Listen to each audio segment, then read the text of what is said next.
Bon dia.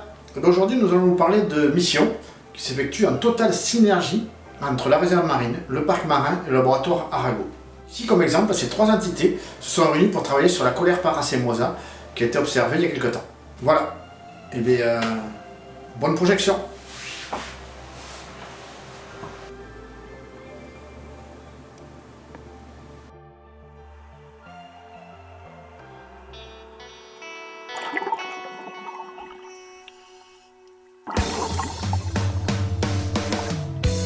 La Colerpa racemosa est capable de ravager tout un écosystème. Son mode d'expansion, sous forme d'un tapis vert fluo, tend à réduire la biodiversité d'environ 25% sur nos milieux rocheux et sableux, en les colonisant facilement. Dans un premier temps, l'opération consiste à marquer des zones infectées pour évaluer la progression ou la régression de l'algue.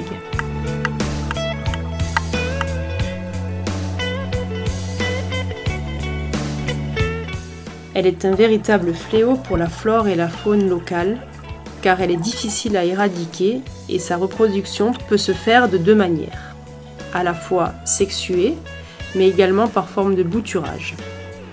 Ainsi, lors d'opérations d'arrachage, le moindre fragment perdu peut permettre à la plante de se réinstaller sur le milieu proche ou au-delà, suivant les courants.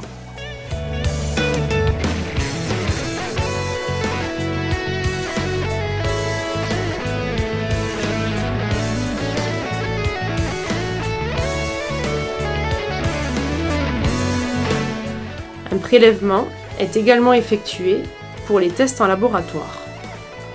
Dans un deuxième temps, des opérations d'arrachage seront réalisées pour tenter de stopper la prolifération de l'espèce.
Suite aux prélèvements qui ont été réalisés par le parc naturel marin et par la réserve, on a récupéré au niveau de l'aquarium du Biodiversarium des morceaux de l'herbier de Colerpa racemosa.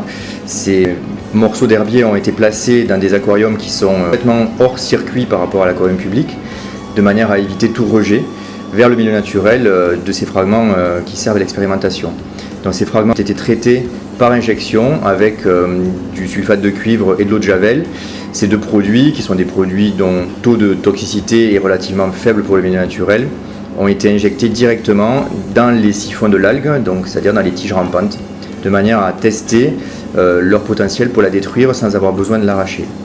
À ce jour, les résultats que nous avons obtenus ne sont pas très positifs puisque les algues continuent à survivre et donc nous continuons à faire des tests. C'est hyper important pour nous de n'avoir aucun rejet dans le milieu naturel et donc les algues qui ont été traitées sont ensuite placées dans des bidons hermétiques et baignées dans de l'eau de javel de manière à détruire complètement l'algue avant de s'en débarrasser.